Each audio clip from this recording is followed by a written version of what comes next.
Let's speak about Arrival, baby. What is happening, investors? It is your boy Jack. I am not a financial advisor. I got the clothing line to prove that fact.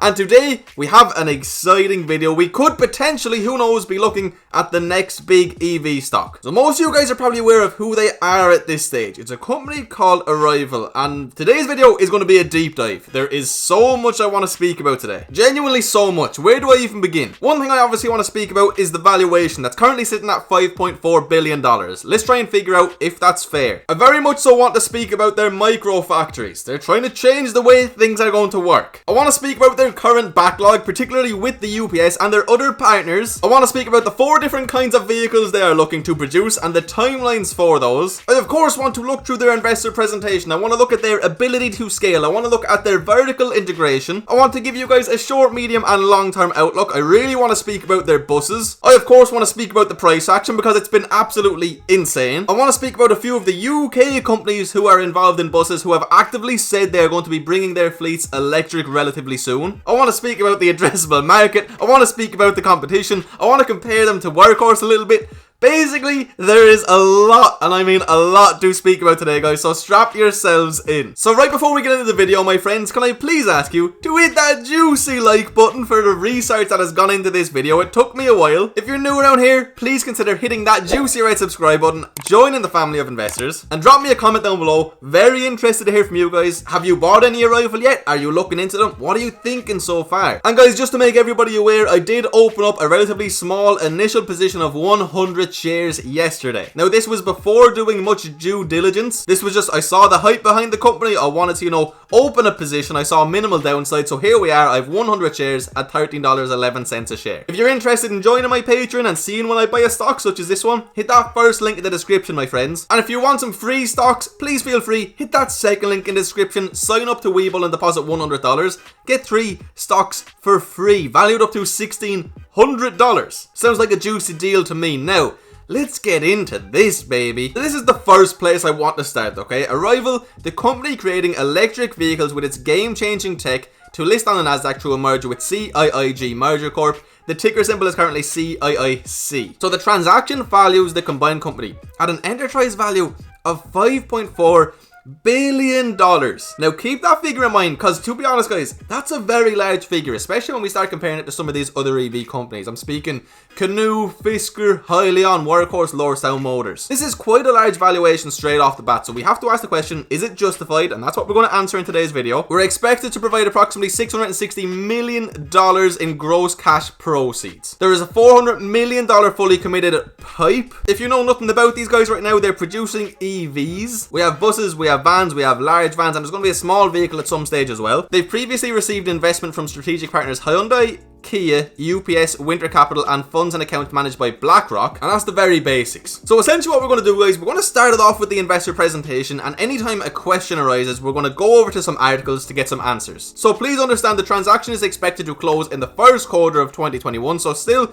could be 2, 3, 4 months away. So the transaction implies an enterprise value of about $5.4 billion, okay? Which represents 0.4 times based on 2024 estimated revenue of $14.1 billion. That's a bold claim, and of course we're going to get into it. So we have 4 vehicle designs currently, expected all of which to be in the market by 2023, with start of production for the first vehicle planned for Q4 of 2021, and that is this bus that you're going to see right here. I think that's very important to understand off the bat, is that the first vehicle that's going to be on the roads isn't going to be on the roads for another year, and it's going to be a bus, not a van.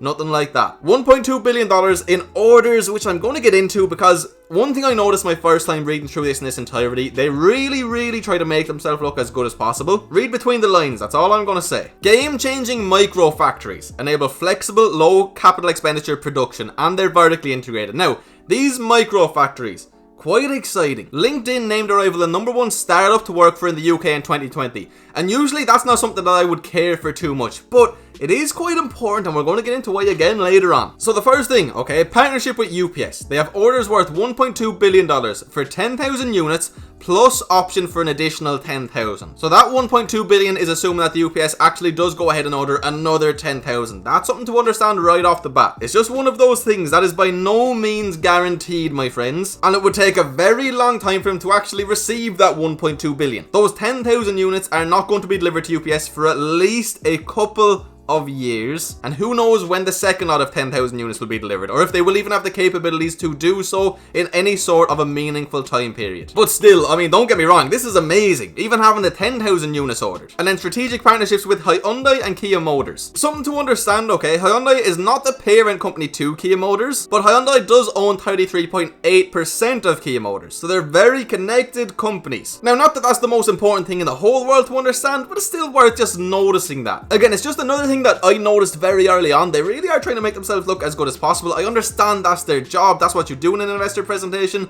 but really do just read this, you know, from the eyes of an unbiased person. The very juicy stuff, okay? So the electric bus expected start of production the fourth quarter 2021, so no pushbacks or anything like that. These buses could be coming out by the end of next year, within 12 months, within 13 months technically. Worth noting, orders in advanced discussion, so there technically is no orders for this product as of yet. So the nearest orders they have, the nearest actual revenue stream they have is the UPS order, okay, for the third quarter of 2022. So again, yes, we do have quite a nice backlog. We do technically have quite a lot of revenue that could become ours, but that's not going to happen for a very long time, especially if we don't see any big electric bus orders sometime soon. Again, let's just look at everything objectively. Now, what I will say about the bus, a range of 240 to 400 kilometers, even the lower end there at 240, is quite competitive for an electric bus. The BYD K9, for example, okay, has the longest drive range of 250 kilometers on one single charge under urban road conditions. So the lower end of the vehicles that we're looking at are very competitive here. The higher end would be absolutely fantastic. Recently, the UK brought plans forward, okay, to ban new ICE vehicles as of 2030. That's awesome, okay? Obviously, it's not going to affect them too much at the early stages of their life cycle, but it's still important to understand. So the National Express, a quite large bus organisation in the UK. Earlier this year, we announced that National Express had bought its last diesel. They bought their last diesel. Our bus fleet will be zero emissions by 2030. So they are now buying fully electric buses. Arrivals leading the game. This could be another customer down the line. These guys have 1,800 buses running a day. Shout out to Barnsey from the Discord for hitting me up with this information. So this is just one more potential customer they will have as of 2021. A customer who runs an awful lot of buses and has come out and said that, you know, they're no longer buying any diesel vehicles. So that's the buzz. I mean, as of right now, with the information we have, I like the look of it. Okay, I think it definitely has a place and I think it could be very profitable. Now, of course, we will get into costs, etc. later, but while we're here, let's speak about the electric van, because this is what a lot of people are getting excited about. So a range of 150 to 340 kilometers. Again, that's competitive. The payload is fantastic as well. Expected start of production the third quarter of 2022, okay? Nearly 2 years away. Now, this is the vehicle that they have 10,000 orders from the UPS, with the potential for 10,000 more. A lot of people are asking me, does this worry me in regards to Workhorse? And the short and sweet answer is no, not whatsoever. I mean, there's room for competition. It's a very, very big market, my friends. First thing to understand is that in regards to the USPS contract, this has absolutely nothing to do with it, as usually is the case. Expected start of production Q3 2022. They're going to have to fulfill that backlog of 10,000 to potentially 20,000 orders. They're not going to have the capabilities by then to work with many more customers. So understand, UPS is going to be giving this company, in my opinion, from what I can tell so far, the large majority of their revenue, more than likely until towards the end of 2023. So that's not necessarily a bad thing, but I do like to see, you know, a variety of customers. More on that later. But definitely, as we all know on this channel, very big, very fast growing market. The large electric van, fairly similar, obviously just bigger. We have similar expected start of production and, you know, about over 2,500 orders. And a small vehicle platform, I'm not even really going to worry about this one yet, to be honest. I mean, it's not going to be on the road to another 3 years. It's a long-term catalyst, of course. We'll see what happens. So right off the bat, they're the vehicles we're looking at, and they are the timelines we're looking at. All of them look good range-wise. They all look competitive. So if you've been on this channel, we probably don't need to cover the broader EV market. I mean, we speak about it every week multiple times. We all know that, you know, the industry is shifting towards zero-emission vehicles. E-commerce is growing massively, which is going to be good for the vans in particular. Sizable market opportunity. They throw 430 billion up there, but it's important to understand, okay, that's the total van addressable market and the total bus addressable market. As of right now, the initial addressable markets for BELCV vans and BELCV buses is much lower at about 25% of this figure here. So again, it's just another example of where, you know, they really put these juicy numbers out there, but just read between the lines a little bit. Now here's the thing, guys, okay? Their van is currently looking at about $92,000. Hello guys, this is Jack from the future. I should have pointed out the van itself does not cost $92,000. That's the total cost of ownership over the span of 1 year with certain driving conditions. So compared to a diesel van, that's about a 17% improvement. They say compared to a competitor's EV van, it's about a 28% improvement. Now I'm not really sure about this. This is obviously picking out one competitor's EV van that's probably particularly pricey, but I think this is a somewhat standard price in all honesty, if not even a little bit pricey for an electric van. Now it is considerably cheaper than a diesel van, it will save a lot more money over the time, but I don't think it's a particularly special price point, I'll put it that way. Now the bus on the other hand is looking at about $400,000, which is massive sales over the diesel bus, and again they say it's absolutely massive sales over the competitor's EV bus. Not too sure about that. I would say pricing overall competitive, but you know, not incredible. So again, I kind of already spoke about the fact that the specs they have for the Arrival van are all very good. I'm very happy with all of them. They compare them to the Mercedes Sprinter and the Ford Transit here, and you can see they are pretty much beating them all across the board, and they're electric, so that's fantastic. Now the bus, okay, a 131,000 annual addressable market volume by 2025, and that's fair, that's based on multiple sources, I would agree. And again, it has very nice statistics all across the board. Now, Arrival's new method. Arrival is a technology company. I mean, everything's a technology company nowadays. All EV companies are. In-house plug-and-play components. That's pretty awesome. It means they're upgradable, designed for micro factories, which we're going to spend a considerable period of time on, and substantial cost reduction. Proprietary composite materials. Yeah, very good. Modular skateboard platform. That's becoming fairly standard. Now, micro factories. Let's speak about these micro factories. So low footprint, low capital expenditure, deployed rapidly in response to local demand. This is exciting, I must say. It's a different take. You know, usually we're used to hearing about these massive gigafactories.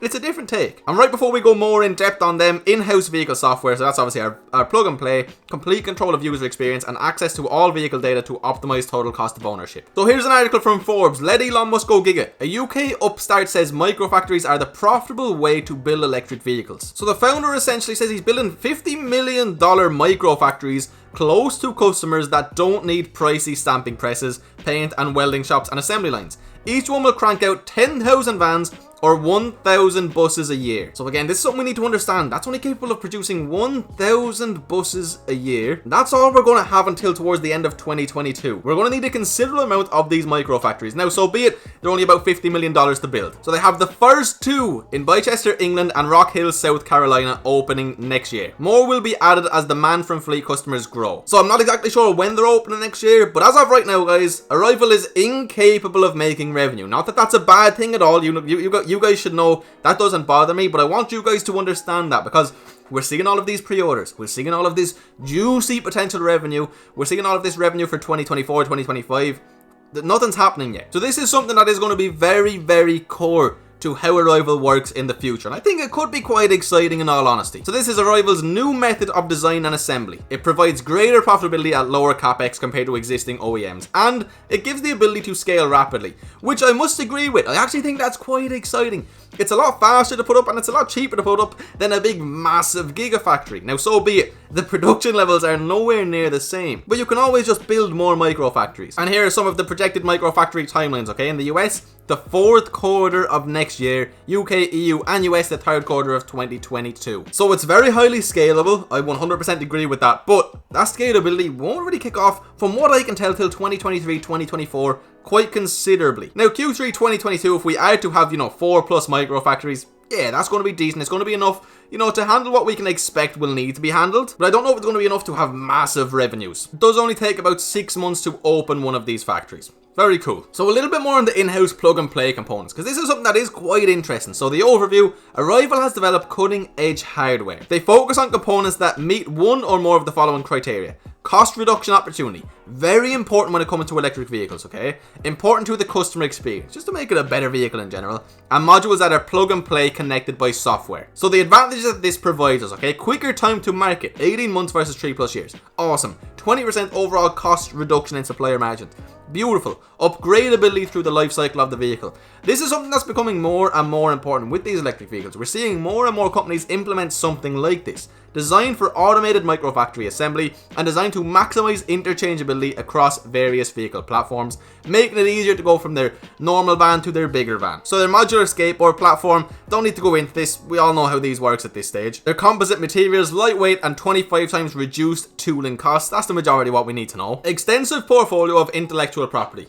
Something you love to see, in all honesty, guys. I cannot fault this whatsoever. So many innovations all across the boards in regards to everything. Kudos, respect, that's incredible. Approximately 180 innovations which have been filed in various patent applications. That's awesome. So again, when it comes to their financials and transaction value, supported by $1.2 billion in orders and notable commercial and strategic partnerships. Not necessarily true, because pretty much half of them may never happen. Don't shoot the messenger, I'm just trying to make you guys as informed as possible. Significant interest in the bus sector, most certainly, and further upside potential from taxi and small vehicle sales. I don't know if I see these guys taking over much of that market, in all honesty. We'll have to wait and see. 2022 revenue at 1 billion, 2024 at 14 billion. That's some large scaling, my friends, especially considering we're not really delivering until the latter half, being generous, of 2022, and that's all going to plan. Their projected revenue distribution as of 2024, the van's taking up about 50% of that. I think the van is the biggest market, but it's also going to be the most saturated market, especially by 2024. It's going to be a massively saturated industry, but again, I do think these guys most certainly can take up a considerable portion of it, especially if they do develop this really good relationship with the UPS. Now again, here's just something where they try to make themselves look really good and make everybody else look quite poor. So they speak about the employees for these different companies, like Lordstown around 70. I don't know when this information was taken, in all honesty, but we know as of right now they're at about 250. We're looking at 500 by the end of the year. We're looking at 1500 by the end of next year. Workhorse is closer to 250 to 300, and again, they're still hiring. Vehicle type, they say they have commercial vehicles, van and bus first. Well, I mean, they give Workhorse cargo vans. Let's be completely honest, it's a commercial cargo van. And the contracted order books, 20,000 units for arrival, not available for Lordstown Motors. It's above 50,000. Same goes for Workhorse. It's more than 1,345. It's just another example, guys. Maybe it's just me being picky, but they try to make themselves look really good. And I mean, I'm fine with that, but just as an investor, read between the lines, please. Future opportunities, multiple vehicles, autonomy, SaaS platform, emission credits, all of the normal stuff, nothing special. And that is the majority of what needs to be spoken about. That is the majority of the investor presentation at the very least. So shorter term prospects, obviously micro factories getting put up, and the buses. Medium term, the vans, and again micro factories, and then long term, the 4 different vehicles and more micro factories. Do I think the $5.4 billion valuation is justified? That's really tough to say. This is the kind of company who I see performing really well in 2 to 4 years down the line. Now, don't get me wrong, I'm invested in them. I am staying invested. And more than likely, I'm going to invest a whole lot more. I really do like what I'm seeing. That just seems like a very high valuation to me. Maybe it's just me. Now, that doesn't mean I think it's a bad investment. It's just something worth keeping in mind. I do think they'll be able to scale very quicker. Potentially quicker than some of the competition due to these micro factories, due to essentially being able to get their production capacity up 10,000 vans every 6 months. Or if they were to build multiple ones, it scales a whole lot quicker again. Now when it comes to the price, we found out about this yesterday. We went up 23.7%. Pre-market, we're up 12.28%. We were up as much as over 25%. This is the lowest I have seen it all day, and I've been keeping my eye on it since last night, since I invested. Am I surprised at this pullback? No, not whatsoever. I mean, look at what happened yesterday when we found out about it. We shot up from about $11 all the way up to $13. There was a little pullback and we just continued shooting up. I think there's going to be a lot of ups and downs here. To be honest, I'm hoping there is. I don't want to see us just shoot up and up and up. I've seen that happen too many times with these SPACs, with these EV SPACs in particular. And what happens ultimately, every single time without fail? Answer the question, they crash. Now I know if you're swinging it, if you're short term in this, yeah, of course, all of the gaps in the world are fine. Just shoot up to $30, everybody gets out with their 150%. Happy days. If I am to be a long term investor in this though, I would like to see some more steady moves sideways. I don't know if that's going to happen, guys. There is a lot, and I mean a lot of hype here. I have not seen hype like this probably since Lordstown Motors was announced to be going public, in all honesty. I mean, I know since there's been some more companies, Green Power never took off with the same amount of hype. Hype can be good, but it's also just something to be somewhat cautionary with. It can lead to some insane price action. So again, I opened up a position of 100 shares. Now for me, That's not a very big position if it's an EV company I plan on going long in. For reference, I have 300 in Workhorse and Lordstown right now. I could well see those going up to 400, 500 shares as well if there are any considerable dips. If you remember my message earlier, I essentially said I bought because of hype. I wanted to do my research, I wanted to do my due diligence, but I didn't want to miss out on an initial spike. You're going to need some strong hands more than likely, my friends, because the price action I have seen yesterday and today alone is nuts. I mean, absolutely nuts. So just be aware of that. All in all though, guys, I like what I'm seeing. I can tell you right now, you're going to see me posting about this company a little bit more in the future, most certainly. They have gotten me quite excited. I wouldn't say I have the same level of hype as some people do right now. I'm trying to stay as objective as possible. I think they can definitely take over a considerable portion of the market. It's just the valuation we have right now seems a little bit off, to be completely honest with you. But guys, hopefully you enjoyed my first video covering this very exciting new company. As I said, I will keep you guys up to date. I'm sure I'm going to do more research. I'm sure my Discord group is going to be doing more research. We always find out the juicy information on these EV companies for you. I'm sure there's a lot more UK bus related services I can go and look into, see if they're electrifying their fleets, because that's what I want to focus on right now. I want to focus on the bus business and the micro factories. There's a lot of time to figure out exactly how the vans are going to work. There's a lot of time to see if we're going to get more orders in. This video is probably a little bit longer than usual, so if you watched all the way until the end, you, my friend, are a true legend, and I appreciate you being here from the bottom of my heart. I hope you enjoyed and took some value. If you did, could I please ask you to hit that juicy like button, drop me a comment down below, and please subscribe if you're new around here. Feel free to hit that first link in the description, sign up to become a member of my Patreon. You'll get full access to my private Discord. We'll talk about stocks like this all day long. You get my buy and sell alerts. It's genuinely a juicy community. And if you want some free stocks, hit that second link in the description, my friends. I hope you all have an absolutely beautiful, fantastic day. I will see you all for another video very soon. Peace.